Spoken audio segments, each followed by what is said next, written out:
seorang ulama dari Bangkalan, Jawa Timur. Ralilur dalam makom jadab, suatu tahapan untuk mencapai tingkat karomah, keistimewaan, yang biasanya disebut wali. Sebagian dari karomah beliau adalah 1. Membakar pondok pesantren. Suatu ketika Ralilur tiba-tiba membakar bangunan pondok pesantren yang diasuh Kiai Haji Abdullah Skal Bangkalan Madura. Pesantren yang lokasinya berdekatan dengan Masjid Jami dan alun-alun kota Bangkalan itu pun hangus dilalap api. Anehnya, Kiai Abdullah Skal yang dikenal sangat berpengaruh di Bangkalan itu diam saja. Ia tak bereaksi, apalagi marah. Mungkin Kiai Abdullah Skal paham terhadap keistimewaan Ralilur sehingga ia lalu diam saja, meski pondoknya dibakar Ralilur. Yang pasti, Kiai Abdullah Skal sendiri tampak sangat hormat terhadap Ralilur sebab Ralilur memiliki keistimewaan kasyaf luar biasa. Bahkan kabarnya Ralilur sering memberi isyarat-isyarat kepada Kiai Abdullah terutama tentang peristiwa-peristiwa yang akan terjadi. Biasanya, kalau menyangkut persoalan besar, Ralilur minta Kiai Abdullah Skal hati-hati. Setelah gubuk santri di pesantrennya dibakar, pesantren Kiai Abdullah Skal semakin maju pesat. Bilik-bilik santri yang semula berupa gubuk-gubuk kini dibangun mentereng. Bahkan pesantren putri yang menyatu dengan tempat istirahat Kiai Skal persis hotel. Bangunannya megah dan menjulang tinggi, penuh tingkat. Siapapun yang tak pernah ke Madura akan mengira bangunan itu hotel, karena memang didesain cukup artistik. Wallahu a'lam bishawab. Setelah kejadian Ralilur membakar pesantren itu kemudian terjadi peristiwa naas yang menimpa bangsa ini. Banyak terjadi aksi pembakaran di mana-mana. Aksi anarki pembakaran ini terjadi mengiringi konflik politik yang terus berkepanjangan di negeri ini. Misalnya pembakaran pertokoan, kantor-kantor partai politik, dan banyak lagi. Isyarat Ralilur itu kian konkret ketika terjadi pembakaran yang dilakukan orang-orang Dayak terhadap gubuk-gubuk orang Madura yang mengungsi dari Sampit dan Sambas. 2. Gus Dur diganti Megawati. Isyarat itu muncul sekitar akhir tahun 2000. Jadi jatuh sebelum Gus Dur benar-benar jatuh. Saat itu perilaku aneh Ralilur muncul secara tak terduga. Ia tiba-tiba selalu diikuti dan ditempel oleh istrinya, Nyai, kemanapun pergi. Mau pergi kemanapun, ia terus dibuntuti oleh sang Bu Nyai. Selain itu, Ralilur selalu tidur satu kamar dengan istrinya. Namun anehnya, Ralilur tidak tidur dalam satu tempat tidur lencak, bahasa Madura, red. Ia tidur terpisah dengan istrinya, meski dalam satu kamar. Lebih aneh lagi, istrinya tidur di atas ranjang, sedangkan Ralilur malah selalu tidur di tanah. Ralilur tidur di bawah, sedang istri beliau di atas. Isyarat perilaku nyeleneh Ralilur itu terjawab sangat jelas. Indonesia akhirnya terjadi pergantian kepemimpinan, dari Presiden pria Gus Dur ke Presiden wanita Megawati. Isyarat ini masih bisa dirinci lagi dalam konteks kekeluargaan, yaitu istri hakikat wakil atau pembantu suami dalam keluarga. Perilaku aneh itu merupakan isyarat pergantian kepemimpinan dari pria ke pemimpin wanita. Sayangnya, waktu itu tak ada yang tanggap terhadap isyarat yang terjadi lewat perilaku aneh Ralilur itu. Atau karena masyarakat kurang peka atau karena isyarat aneh itu hanya diketahui kalangan terbatas. Yang pasti, isyarat itu cukup nyata dan jelas. 3. Mengenakan pakaian serba merah. Menjelang pemilu 1999, Ralilur tiba-tiba mengenakan pakaian serba merah. Bajunya berwarna merah. Begitu ikat kepalanya, berwarna merah. Lebih unik lagi, ia memakai sarung wanita yang juga berwarna merah pada menjelang pemilu. Ternyata isyarat itu kemudian terbukti. PDIP yang warna kebesarannya merah menjadi pemenang pemilu. Kalau Ralilur memakai pakaian serba merah semata ingin menunjukkan bahwa pemenang pemilu 1999 adalah PDIP. Ralilur berasal dari keluarga fanatik NU dan PKB. Bahkan semua anggota keluarganya pengurus dan warga PKB. Begitu juga keluarga dalam Ralilur, baik dari hadam pembantu, sampai keluarga intinya, pendukung berat PKB. 4. Masuk hutan pada bulan puasa. Ralilur bersama banyak orang masuk hutan pada bulan puasa. Begitu tiba di dalam hutan ternyata azan maghrib bergema. Orang-orang bingung, sebab tak ada makanan sama sekali untuk buat buka. Ralilur mengisyaratkan agar tak resah. Tanpa diduga tiba-tiba terhampar tikar semacam permadani. Yang menakjubkan, di atas tikar itu tersedia berbagai macam makanan. Karuan saja orang-orang itu heran. Meski demikian mereka tetap saja lahap berbuka puasa. 5. Menguasai ilmu kedokteran. Seorang dokter dari Malaysia bersama seseorang yang bertindak sebagai pengantar sengaja datang untuk menemui Ralilur. Dokter itu diajak Ralilur masuk ke dalam bilik rumahnya. Pembicaraan Ralilur dengan dokter itu cukup lama, sekitar 1 jam. Sehingga pengantar dokter itu mengaku capek menunggu di luar. Menurut pengakuan sang dokter, Ralilur ternyata menguasai ilmu kedokteran secara luar biasa. Semua ilmu kedokteran dia pahami. Yang membuat si dokter kaget, Ralilur memberikan sebuah foto berukuran postcard dengan pakaian putih lengkap dengan stetoskop tergantung di leher. Sang dokter heran menerima foto Ralilur. Kalau dipikir, kapan beliau berpose seperti itu, katanya. 6. Bersama Habib dari Mojokerto.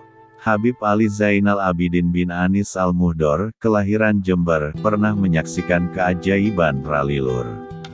3 tahun lalu, dirinya bersama istrinya, MN Hidayah, melanglang buana. Habib penasaran ingin bertemu Ralilur. Ketika sampai di kediaman Ralilur, Habib diterima ajudan Ralilur dan langsung mengutarakan maksud kedatangannya. Tak lama kemudian, ajudan Ralilur mengatakan, Kiai tidak bisa menemuinya sekarang, kata ajudan. Habib semakin penasaran. Namun Habib tak langsung pergi begitu saja. Sambil merenung bagaimana caranya bertemu Ralilur, Habib kemudian pergi ke sebelah samping rumah Ralilur. Saat berjalan di bawah rimbun bambu, Habib teringat pesan salah satu gurunya untuk membaca Al-Fatihah ditujukan kepada Nabi Muhammad SAW, para wali, dan Syekhona Kholil Bangkalan. Habib itu kemudian mengamalkan perintah tersebut ditutup dengan permintaan saya, kalau kamu Ralilur memang cucu Kiai Kholil, keluarlah, kata Habib. Masya Allah. Tiba-tiba pundak Habib ada yang menepuk, karuan saja Habib terkejut dan menoleh, ternyata Ralilur. Ralilur berkata, sudah lama kita tak bertemu.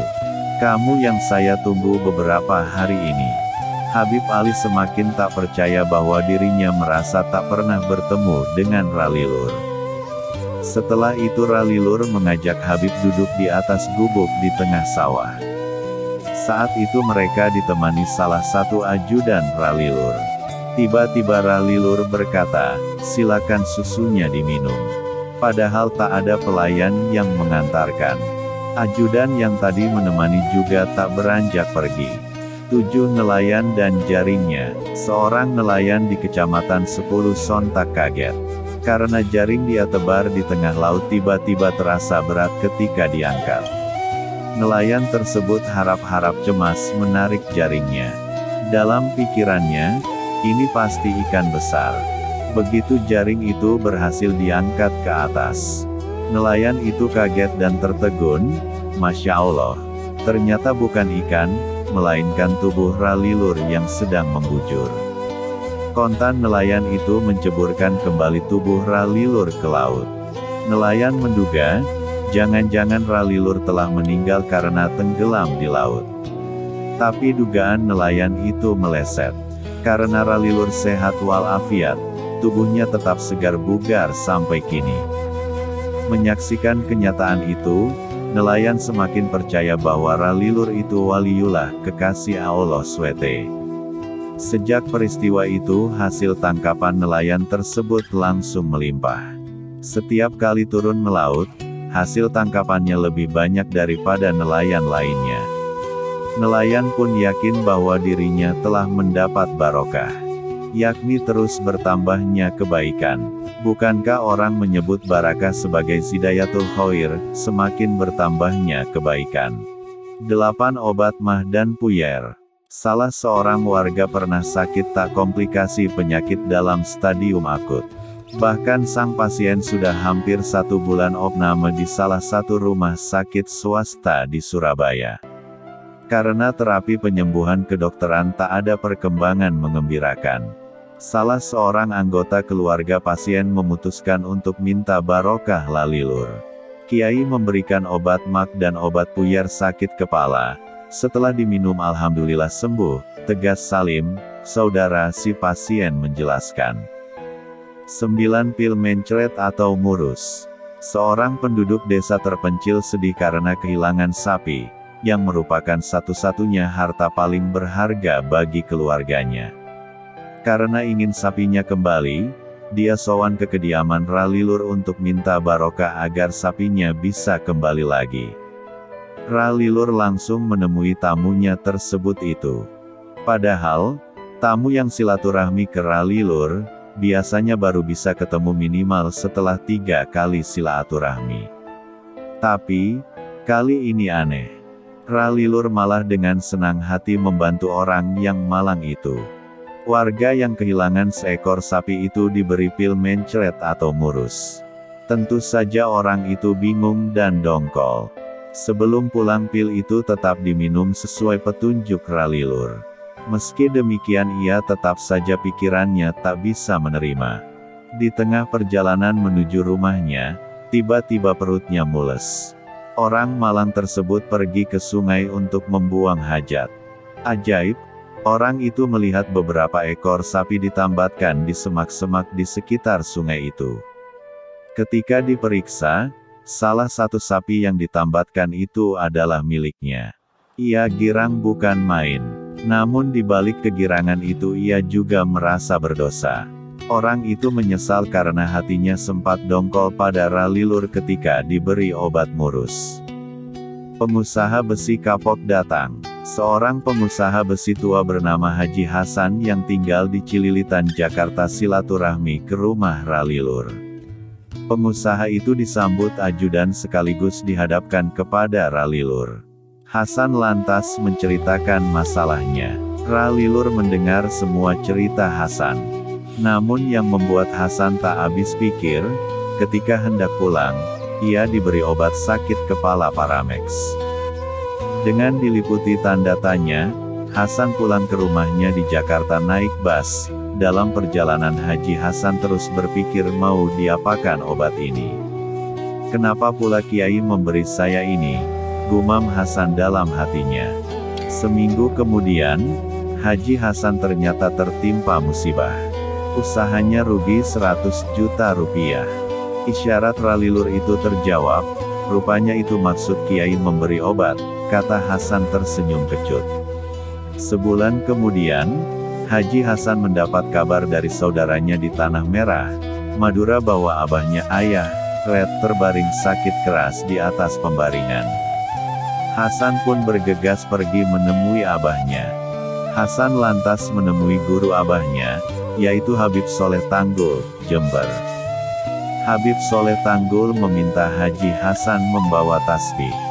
Tasbih itu, selain untuk wirid juga sangat manjur untuk mengobati orang sakit. Sesuai dengan pesan guru, tasbih itu dicelupkan ke dalam segelas air. Selanjutnya, air bekas celupan itu diminumkan kepada orang yang sakit. Semula, penyakit itu memang berkurang. Badan abahnya sedikit enakan, tapi itu tidak berlangsung lama.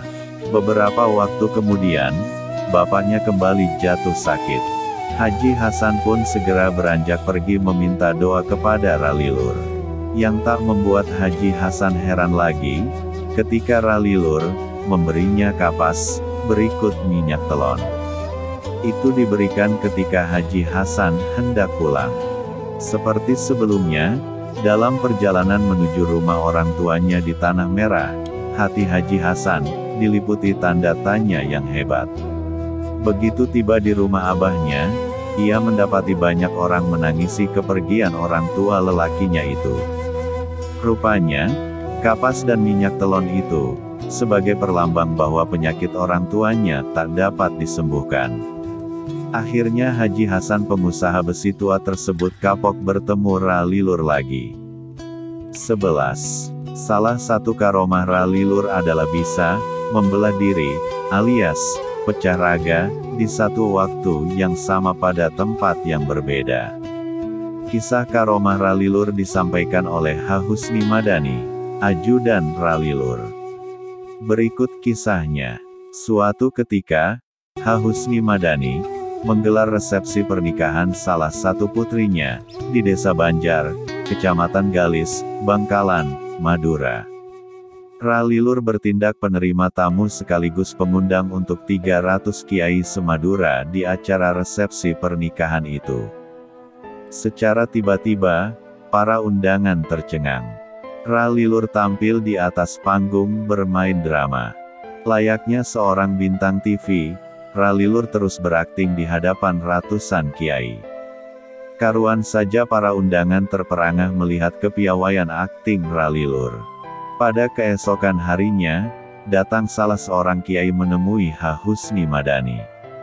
Si kiai memohon maaf ke Husni karena tidak bisa hadir pada acara undangan resepsi anaknya. Si kiai itu mengaku tidak bisa hadir dikarenakan pada malam hari undangan resepsi, si kiai kedatangan tamu Ralilur di rumahnya. Husni kaget. Pada malam yang sama, sebagaimana keterangan di atas, Ralilur disaksikan sendiri oleh Husni Madani dan 300 kiai lainnya, sedang pentas drama. Saya heran, pada malam itu Ralilur bersama saya, tapi ada seorang kiai yang mengatakan Ralilur sedang bertamu ke rumahnya, terang Husni, seperti dikutip Harian Bangsa, Selasa, tanggal 21 Agustus tahun 2001. Kejadian serupa juga dialami salah satu kerabat Husni yang ada di Jakarta. Itu terjadi saat Hail Kiai Haji Amin Imron, paman Ralilur. Saat itu, secara mengejutkan Ralilur datang ke Hail. Karuan saja tuan rumah keheranan. Melihat Ralilur datang secara tiba-tiba. Ralilur langsung bertanya kepada sahibul hajat soal foto dirinya yang dipajang di dalam kamar. Mana foto saya yang dipajang di dalam kamar? Sergah Ralilur, seperti ditirukan Husni. Padahal sebelumnya, Ralilur tidak pernah datang ke tuan rumah. Pada hari saat Hail di Jakarta itu, Ralilur sebetulnya ada di dalamnya, Desa Banjar Galis, Bangkalan, cerita Husni. 12. Suatu hari, Ralilur memanggil ajudan kepercayaannya, H. Husni Madani. Saat cicit Syaihona Kolil Bangkalan itu minta agar Husni menemaninya jalan-jalan ke Surabaya. Permintaan itu langsung diiyakan. Berikutnya, Ralilur minta agar ajudannya menyewa mobil berikut sopirnya. Setelah selesai, keduanya berangkat ke Surabaya. Anehnya, ketika sang sopir hendak mengisi bensin, Ralilur melarang. Sudah jangan isi bensin, kata Ralilur. Karena tahu siapa Ralilur sebenarnya, sang sopir langsung tancap gas menyeberangi Selat Madura. Di Surabaya, sehari penuh kendaraan yang ditumpangi Ralilur melaju. Namun, uniknya tidak sedikit pun jarum spido penunjuk bensin turun. Sepanjang jalan saya terus mengawasi jarum penunjuk bensin. Tapi bensinnya tetap saja penuh. Saya heran, lah orang bensin tidak diisi sama sekali, tetapi tidak habis, ujar Husni heran. Uniknya lagi, ketika kembali ke Desa Banjar Galis, Bangkalan Madura, tangki bensin tetap tidak berubah alias full tank. Kalau dipikir, bahan bakar kendaraan itu siapa yang ngisi ya, kata ajudan kepercayaan kiai ini. Kejadian seperti itu sering disaksikan Husni. Pernah suatu ketika Ralilur mengajak Husni keliling Kabupaten Bangkalan. Saat itu, Ralilur menyewa sebuah mobil pickup. Sang sopir diminta untuk menuruti permintaannya. Seperti halnya kejadian yang lalu, ketika sang sopir hendak mengisi bahan bakar, Ralilur melarang. Lagi-lagi orang yang mengikuti perjalanan Kiai Kasaf ini heran. Karena sejak berangkat hingga pulang bensinnya tetap. Semoga bermanfaat. Al-Fatihah untuk Kiai Haji Kholilur Rahman.